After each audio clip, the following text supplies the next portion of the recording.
आप तमाम साथियों का इस्तकबाल है।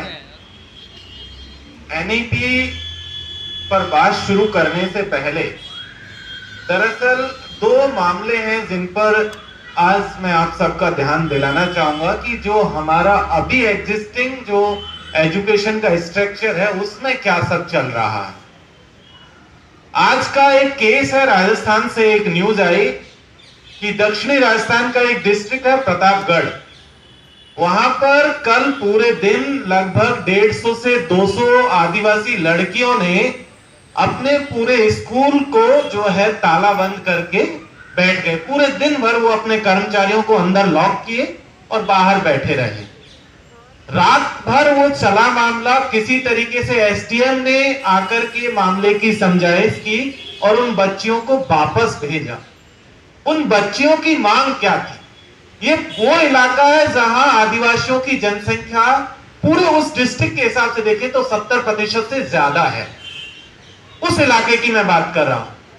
मांग बहुत छोटी सी थी कि भाई जो एडमिशन हो रहा है उसका जो ऑनलाइन पोर्टल है उस ऑनलाइन पोर्टल को खोल दिया जाए ताकि जिन बच्चों की मेरिट के तहत एडमिशन हो रहे हैं वो अपना जो डिटेल है वो फुलफिल कर सके।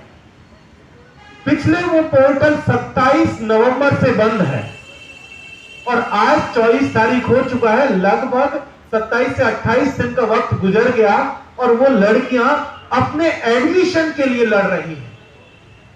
ये सिचुएशन हमारे देश में है जब कहा जा रहा है कि एनईपी के माध्यम से आपको ऑनलाइन एजुकेशन दी जाए। अब आप दूसरा एक वाक्य देखिए। कल एक और वीडियो आया था मध्य प्रदेश से जहां एक आदिवासी लड़की का वीडियो वायरल हुआ जिसमें उसने कहा कि कलेक्टर साहब आप हमारी शिकायत सुन लीजिए, हमारी मांग सुन लीजिए, अगर नहीं कुछ कर सकते हैं तो हमें ही कलेक्टर बना दीजिए, हम ही सबकी मांगें पूरी कर देंगे। उस लड़की की मांग क्या थी? उस लड़की की मांग ये थी कि जो हॉस्टल में रहने वाली जो लड़कियां हैं उनको कुछ मिनिमम स्कॉलरशिप मिलती है 1000 रुपए के आसपास, कुछ मंथली स्कॉलरशिप, वो स्कॉलरशिप मिल जाए और जो बच्चियां अपने गांव से कॉलेज तक आ रही हैं, स्कूल तक आती हैं, जो बस का किराया है वो बस का किराया माफ कर दिया जाए। इतनी सी मांग थी उन बच्चियों की और उसी बात को लेकर के उन्होंने जो कलेक्टर था उसका घेराव किया था। लेकिन वहां हमने देखा कि पूरे दिन प्रोटेस्ट के बाद भी कलेक्टर साहब हाजिर नहीं हुए। उन बच्चियों को मायूस लौटना पड़ा। कहा जा रहा है कि हम ऑनलाइन एजुकेशन देंगे, हम सबको बेहतर एजुकेशन देंगे, हम नेशनल एजुकेशन पॉलिसी लेकर आ रहे हैं, इंक्लूसिव पॉलिसी लेकर के आ रहे हैं।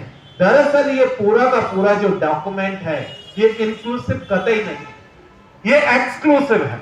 ये किस तरीके से इन जो मार्जिनलाइज्ड तबके के जो लोग हैं उनको बाहर किया जा सकता है उसका पूरा का पूरा ये दस्तावेज है।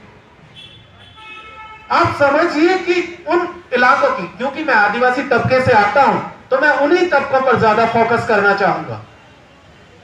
पिछले साल राजस्थान सरकार ने 330 से ज्यादा स्कूलों को बंद कर दिया। कहा कि भाई इनके लिए हमारे पास फंड नहीं है, इनको हम फिर से अगेन जो है किसी पीपीपी मॉडल के थ्रू या कोई भामाशाह, राजस्थान में भामाशाह चलता है तो किसी भामाशाह की मदद से हम फिर से शुरू करेंगे। और 2 साल से ज्यादा वक्त हो गया, आज तक वो स्कूल दोबारा नहीं खुले क्योंकि हम लोग जानते हैं कि वो कभी खुलने वाले भी नहीं है।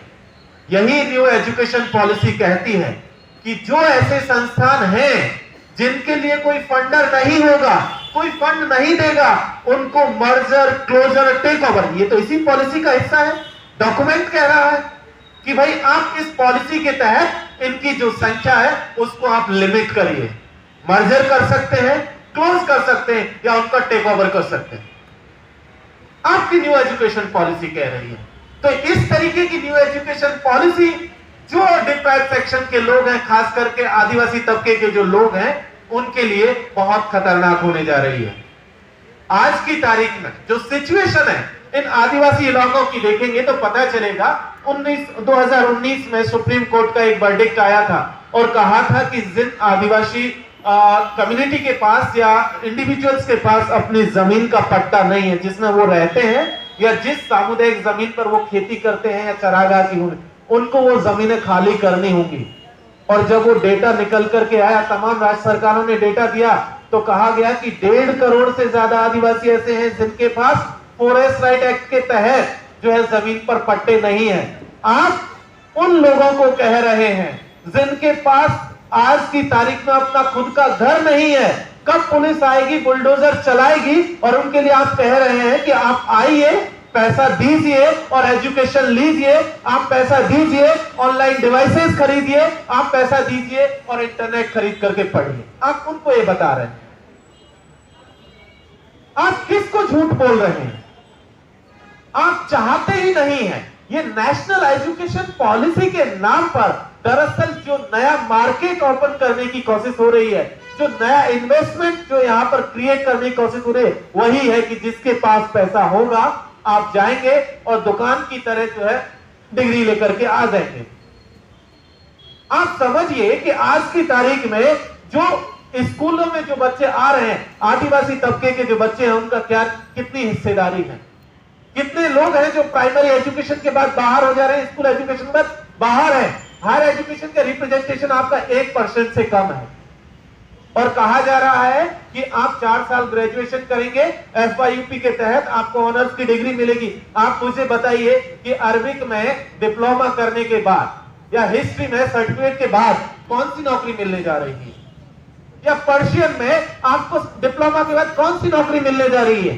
दरअसल ये पूरा का पूरा जो एजेंडा है, अगर मैं इसको दूसरे नजरिए से देखूं तो 38% आदिवासी आज भी ऐसे हैं जिनके पास कच्चे घर हैं।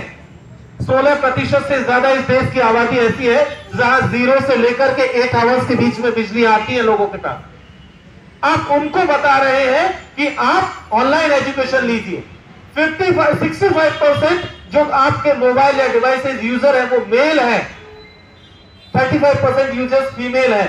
आप बताइए उन महिलाओं को कैसे समझाएंगे? घर में एक डिवाइस होगा। हमने केरला का वो केस देखा था जहां जिस बच्ची को डिवाइस नहीं मिला और उसने सुसाइड किया था। उन बच्चियों का क्या होगा? अभी तक 44 लैंग्वेजेस में आपको एजुकेशन दी जाती है। न्यू एजुकेशन पॉलिसी कह रही है कि मात्र आपको 14 लैंग्वेज में 14 भाषाओं में पढ़ाया जाएगा। सोचिए उन छोटी छोटी भाषाओं में, उन छोटे छोटे दूर दराज के इलाकों में जहां उन भाषाओं के बोलने वाले बहुत कम लोग हैं, उनको फोर्स किया जाएगा कि आप प्राइवेट स्कूलों की तरफ जाइए और वहां इंग्लिश में जाकर के आप पढ़िए, पैसा दीजिए, पहले वो सब छोड़ करके आइए और पैसे के इंतजाम में लग जाइए। तो ये जो पूरा का पूरा एजेंडा है, ये agenda anti ST SC OBC है। जो मार्जिनलाइज्ड तबका है, जो गरीब तबका है, उसके खिलाफ है और न्यू मार्केट ओपन करने की ये कोशिश जारी है। इसी एजुकेशन सेक्टर में कोई नया अडानी और कोई नया अंबानी खड़ा करने की कोशिश जारी है। बहुत बहुत शुक्रिया साथियों।